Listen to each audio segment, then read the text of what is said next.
Hi everybody, welcome to Course in Miracles Applied. We're going to start this segment with a quote, not from the Course,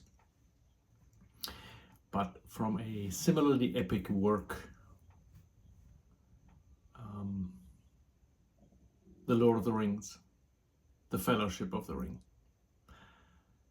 The quote says, "Have you ever been called home by the clear ringing of silver trumpets? One day our paths will lead us there, and the tower guard shall take up the call, the lords of Gondor have returned."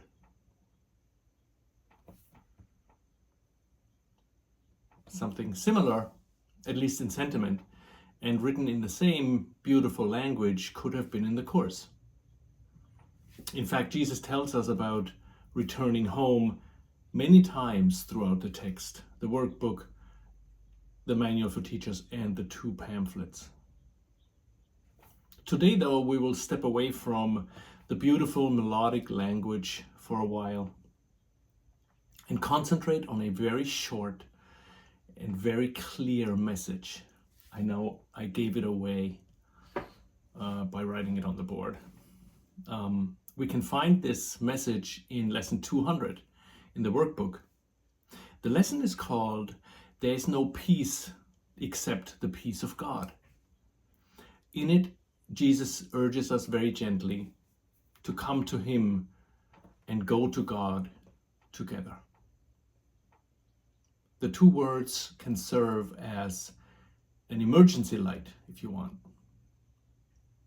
in dark times when we're struggling to find our way back, when all we can see is our own judgment everywhere, and when fear is all we experience. A lot is packed into those two words. And those two words are, come home.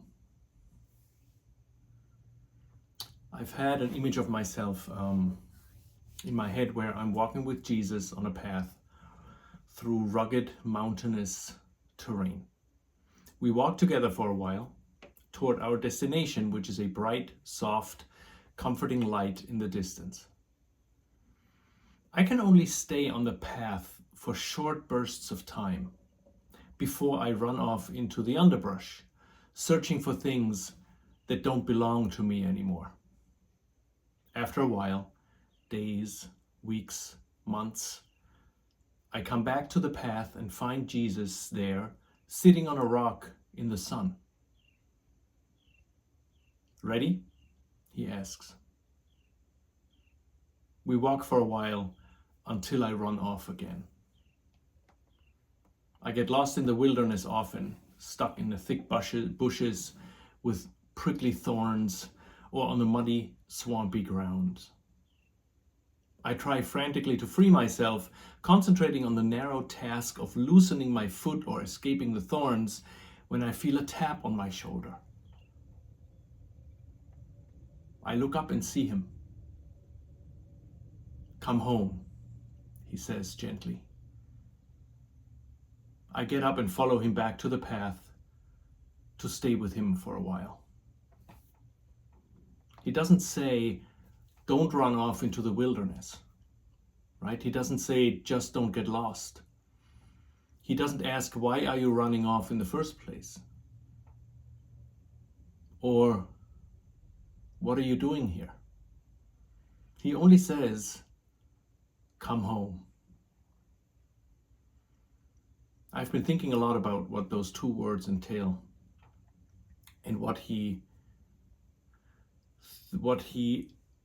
says when he says "come home." What he means, I think it is this, and the Course says, "Forget your dreams of sin and guilt and come with me instead." That is in the clarification of terms, section 5.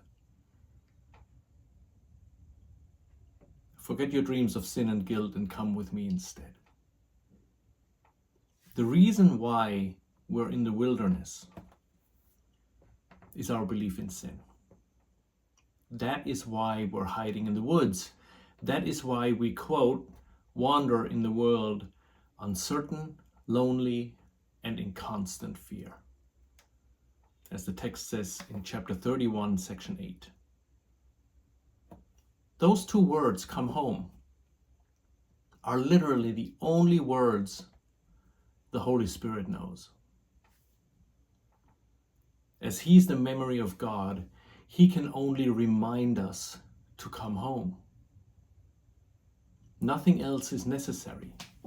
Everything else we made up to distort His clear message.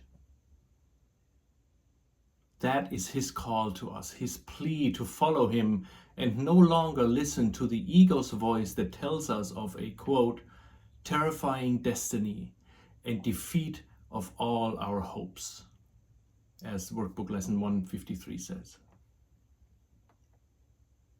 Let's go one step further. We believe we killed God, and because of this belief, we now kill others, not physically, but spiritually and psychologically. We believe our guilt is, quote, the mark of death, as the Course says in workbook lesson 191, revealing to God where to find us. So we must, in order to survive, attack others to rid ourselves of this guilt, making the other guilty and marking them for death. So God will find them and take back the life we stole from Him from them and not us. That's what we're doing when we're in the wilderness. We're not playing at a babbling brook until Jesus taps us on the shoulder. We are burying the corpses of our brothers.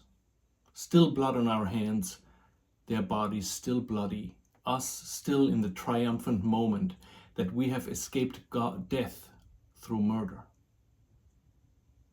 That's when Jesus taps us on the shoulder and says, come home. We cannot fathom that we are forgiven. We cannot accept that those would be the only two words He would say to us. If we were in Jesus' stead, we would have a few more words to say to others in our situation. While I was writing this, my stepdaughter called. Her car broke down and she needed help. On my way to her, I was aware how different my approach with her would be from what Jesus would do. Would I just say, come home in so many words? Would I extend complete forgiveness and not scold her in the slightest, even if only in my mind? Our relationship isn't warm and fuzzy. I have moments of deep love for her. The rest of the time I feel apprehension and resistance against her, catching myself making her into the bad guy often. Even while I'm writing this, I want to, in my head, sugarcoat the whole thing. Make it nicer than it is. Make it more spiritual than it is. But let's call it by its proper name. I attack her innocence by trying to give her my guilt and then pretend it's her that is the problem, not me. I know this because of the love that is there. And I know this because I still need to get rid of my guilt, or so I think. I felt my resistance to being Jesus to her. I felt my resistance to extending only love for her. I would not say, come home, or don't worry, I'll take care of the car, I thought. I did say, don't worry, I'll take care of the car in the end, fully aware that there was a lot of ambivalence in me uttering these words. The Course says, let us today behold each other in the sight of Christ. How beautiful we are, how holy and how loving. Brother, come and join with me today. That is in the workbook, lesson 313. So I think it is through this very stark contrast between how Jesus sees us and how we perceive ourselves and others that we can learn. Considering what Jesus would think, what we would think, and comparing the two, realizing that his view would make us indescribably happy and ours makes us miserable. We cannot imagine that "come home" is the only message Jesus has for us. We cannot imagine life without attack. Jesus says, quote, "There's nothing to prevent you from recognizing all calls for help as exactly what they are, except your own imagined need to attack." That is in the text, chapter 12, section 1. Our imagined need to attack is that we believe we need to get rid of guilt to stay alive, literally. We're having a very hard time finding it almost entirely impossible to accept Jesus' love for us. We can't accept it because we believe we are so sinful. We can learn to accept his love by learning to live like he would have lived. To ask, what would Jesus do? WWJD. Sounds like a cliche, but it's actually a good way to do that.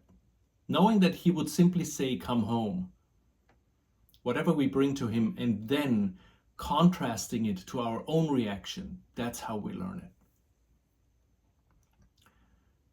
We learn that we are forgiven in two ways.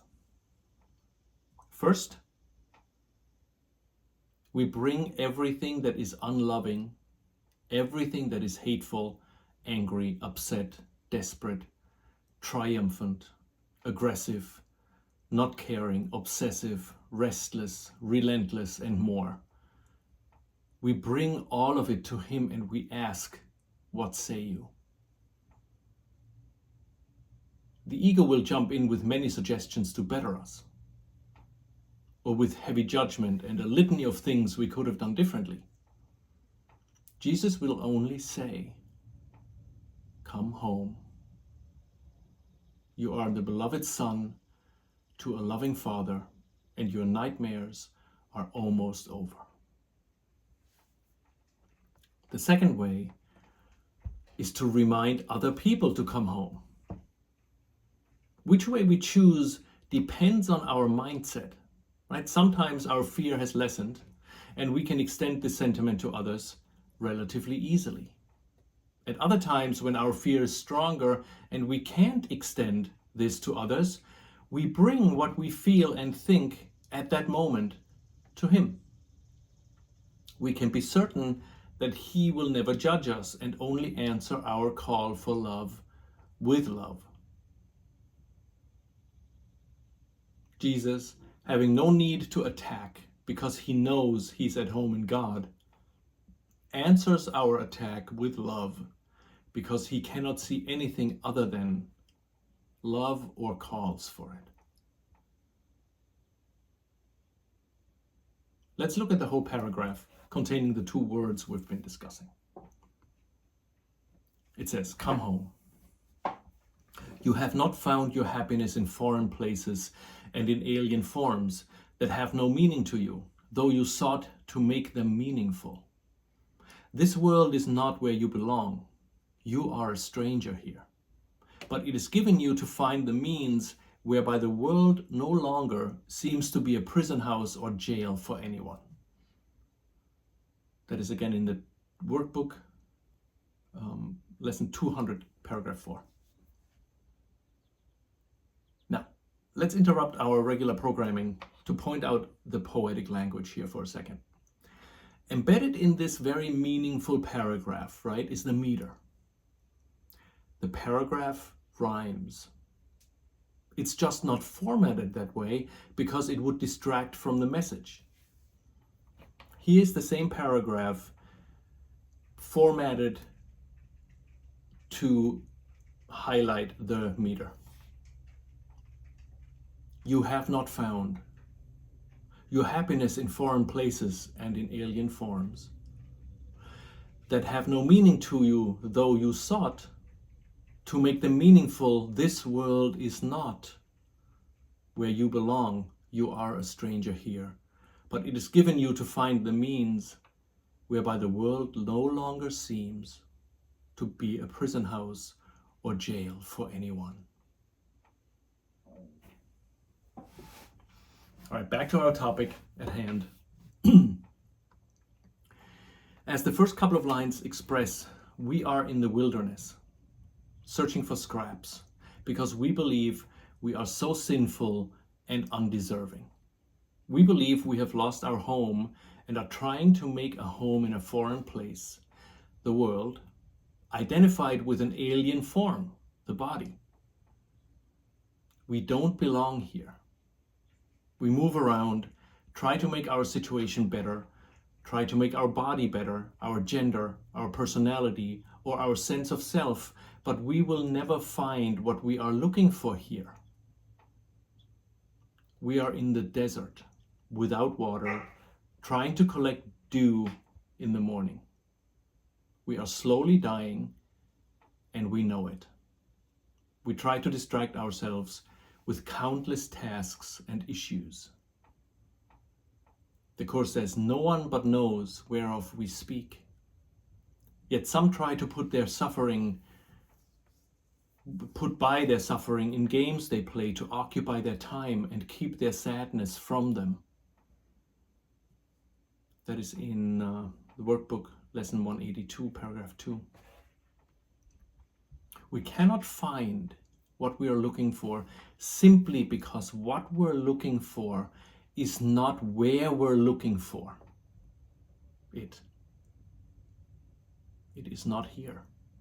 The world has nothing to offer other than distractions.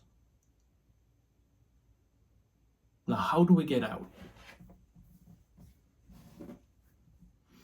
The solution lies in the last sentence of the above paragraph. Quote, it is given you to find the means to come home, whereby the world no longer seems to be a prison house or jail for anyone. What we can do right now at this very moment, cutting through our ego's distractions and confusion and futile searching, is to decide to learn to see the world as a classroom, not a prison house. Ken Wapnick spoke about this very often, to try to see or learn to see the world as a classroom, not a prison house.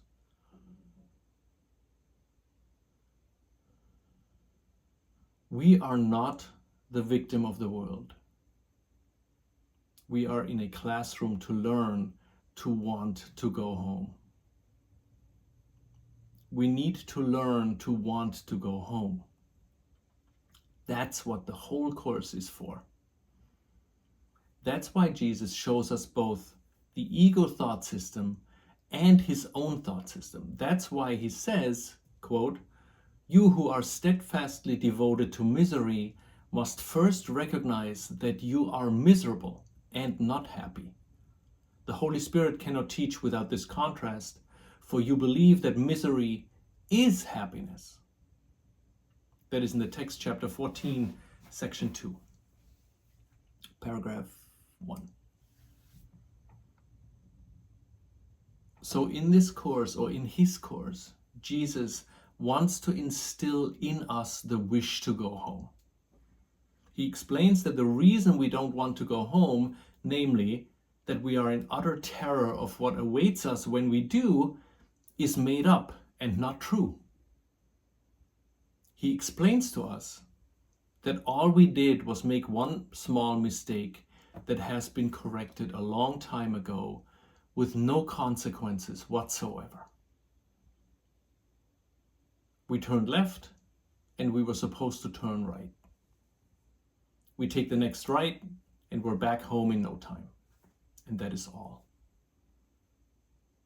The rest is a convoluted, totally made up, completely insane construct to keep us turning left and going away in the opposite direction, away from the point of decision making in our mind. Now, changing the world into a classroom where we can find the lessons of the forgiveness in everything we encounter is the foundation of our path home. It is important to note here that the Holy Spirit does not provide us with lessons. The Holy Spirit is basically what the word says, a presence of holiness in our mind. We are the ones doing, right? He is the one not doing. The presence of love within our right mind is what provides the vision that nothing happened, that separation is impossible, and therefore that sin, guilt, and fear are illusory. He does not give us lessons or tell us things. He is simply a presence of love and holiness. If we choose him, the love that is there flows through us, and we are the ones translating it into our classroom automatically. That's why it sometimes seems as if the Holy Spirit does things. But it is always us allowing love to enter, and we are the ones changing what we experience accordingly. The Course says, in every difficulty, all distress, and each perplexity Christ calls to you and gently says, my brother, choose again. That is in the text, chapter 31, section 8. Jesus asks us to choose again, but he does not provide the lessons to do so. He does not send us people or situations. We as the decision maker do that. The Course sometimes seems to suggest that he's sending us people. That is meant to pick us up where we are at our beginning stages, when we learn that he is there to help us. Later in the process, we can move on from this notion to one where we can take more responsibility. When we change the purpose of the world from a prison house to a classroom, we are the ones changing the outcome. And we are the ones changing the world we see. The lesson is always the same. It says, its central theme is always, God's Son is guiltless, and in his innocence is his salvation. That is in the Manual for Teachers, section 1, paragraph 3. So in the prison house, we have no hope, right? In the classroom, Jesus calls us home. He's our teacher, explaining to us how we can get home. He uses our framework, our life, our relationships, our limitations, our situations to lead us beyond it all to a place where we're all together, no longer apart from each other in our mind. If we find ourselves weary, or if we realize how deep our hatred goes, or if we notice the many ways we are pushing people away, or the length of time we spend judging others or ourselves, when we believe we're far from home, unable to return, we can remember Jesus' words, the two words that tell us unmistakably that we are forgiven and that our hopelessness has no basis. Come home is like spiritual ibuprofen.